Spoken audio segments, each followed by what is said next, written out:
there's a major problem that people, I don't think they see it because they're too in the moment. Like when you're fighting with someone, when you're not really listening to someone and you start to listen in anger, and that's a serious problem.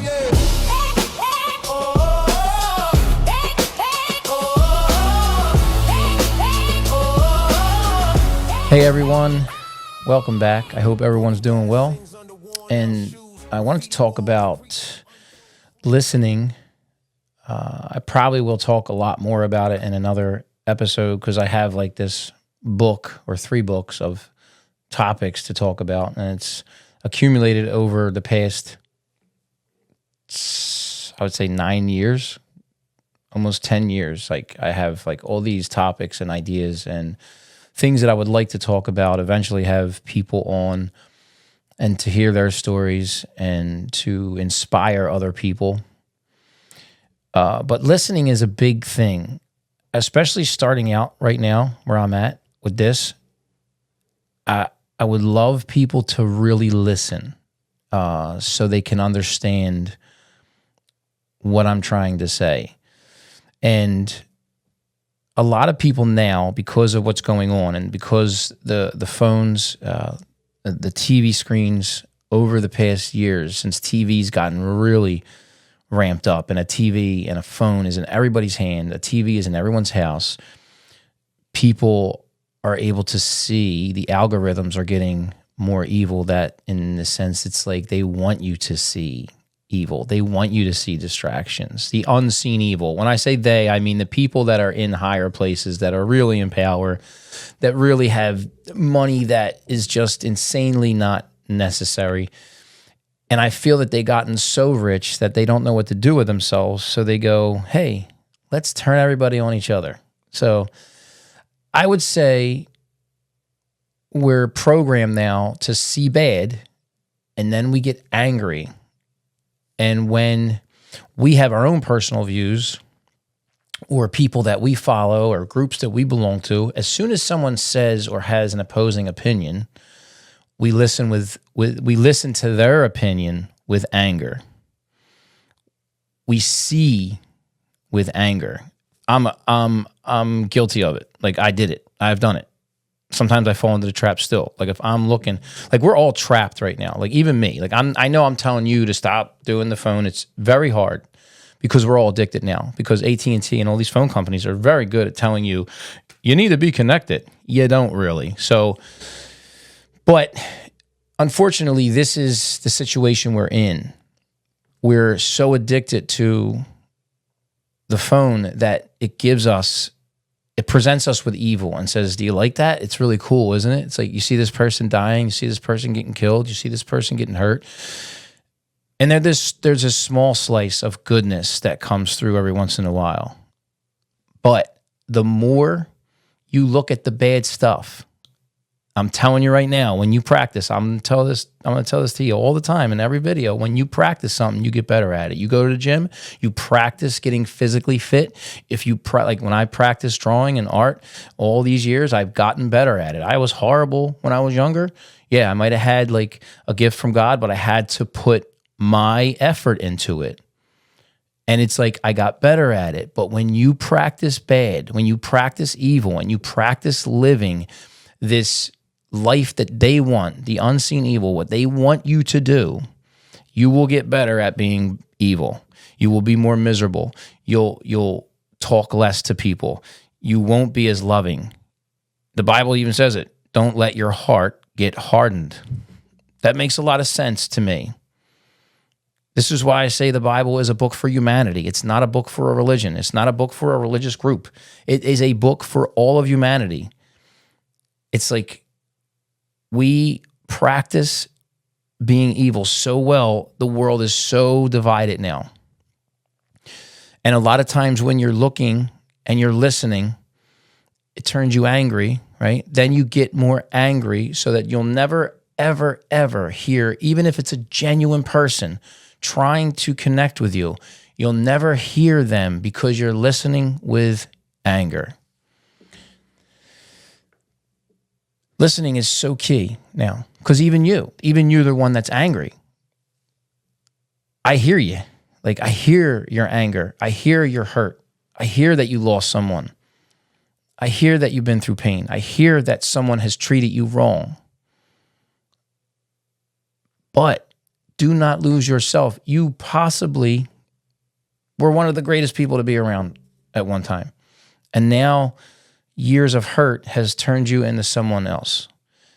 It's like, go back to that person that you were. Do not let this world of the evil things that are in it dictate who you are now. Yes, you're allowed to go through things. Everyone is going through things. Everyone has lost people. I understand what you're saying, but don't let that close you up and change you as a person. Be a great person to people. Know how to love. Understand all that. Like, that's why, like, the book, The 5 Love Languages, is so important. You should really read that book, because it's much more than just being in a relationship, but it's like God saying, you have a life that's a certain amount of time, and you're going to have romantic relationships. You're going to have that. It's just what it is. Like, you're going to break off with people. You're going to get with another person. It's what it is, right? But you get to a certain point where you find that someone, and then I think it's the Greek word agape. You have phileo.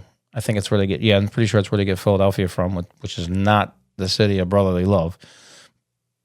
But unfortunately, phileo is the word for brotherly love or family love, I think. And then you have eros, which is love, a romantic love. There's all different kind of loves. People just think it's one kind of love. When people say I love you, like I say I love you to some people, especially guys sometimes, like I'll say I love you. I use the A, so it's not too much. But they think I'm trying to be romantic. I'm not trying to be romantic. Love has such a bigger meaning. It means that you can be trusted with someone's life. Like, you could be trusted with someone so much that it's insane. It's like, I will never hurt you in any physical or mental way. Like, that is what love really means. But there is romantic love, and then there's the agape love, which is the godly love, where it's like when you come to the end of your life and you start realizing that life has so much more meaning, you start to get this love that's called agape love, hopefully. Hopefully you're not so hopefully your heart's not so hardened that you come to this agape love where you see things in such a light where, like, I don't need anything anymore. I don't need a yacht. I don't need a boat. I don't need all this money. I need the people back in my life. I need my friends who we're losing every day. It's like you start to see your friend group when you're younger. You're like, oh, everything's great. It's like, it's a party. It's one big party, right? You're having a great night with your friends, and you're just like, I want this moment to last forever. And then it comes to an end. Life is similar. Like, you got to pay attention that we have to pay attention to what life is. And it's like, listening is a big part. Listen to people, even when they're screaming, even when they're mad. It's not really necessarily that moment of time where you're in an argument with someone. They're hurt. I know, because I've been hurt. Most of my screaming and ranting has been from me being hurt by other people or other instances, whatever it was. It's just me never talking about it, me never voicing my opinion, or me never being allowed to voice my opinion because, they would say, Fred's crazy. Here goes Fred again talking about nonsense. But why don't you hear me out? I am a human being. Why don't you listen and hear me out? I might have something good to say, and you might understand where I'm coming from and why I'm hurt, why I'm mad. And then we can go about our business and be friends. Like, it's just, people definitely don't listen. And that's a truth statement where, like, people say, oh, you only listen to what you want to hear. That's very true. I feel with these videos, I just want you to listen. I'm not trying to get you to give me money. I'm not trying to give you to get me anything. I'm not trying to get you to join a group. I'm not saving 10% on my cable bill. I'm not doing anything. I just want you to understand that I'm trying to get some people back, because the world is in a crappy place right now. And I'm trying to let people know to stop being angry and stop looking at all this stuff. And now that AI is here, it's even worse because you don't even know what's real now. That's such a horrifying thing that you don't know what's real. This is not a good world. It's not going in the right direction is what I'm saying. So if you can pull away and get yourself back of who you are as a person and start making great decisions, be good to people, that's it. You've done it. I'm going to leave you with this thing. In the Bible, when they were coming to get Jesus, and they were going to crucify him, hang him on the cross, right? His disciples were protecting him, obvious, because they didn't understand. They were being human. They were just protecting their friend. Peter took out a sword and sliced off the ear of one of the people. I think it was a soldier or a servant, whatever it was. Whoever was coming to get Jesus, Peter was protecting Jesus by cutting off his ear. And then that was out of anger. It was like out of, protection, anxiety, whatever it was like Peter was acting on his friendship and his good, friendship with Jesus, right? So, because he didn't understand that Jesus had to fulfill what he had to do. He was just doing what he thought was right. So now Jesus takes the ear of the man and heals him. He heals that person. He puts his ear back on, and now the guy can hear with both ears. And there's such a great meaning there. It's like, do you see the anger in Peter? He cut the man's ear off. And then Jesus put it back on.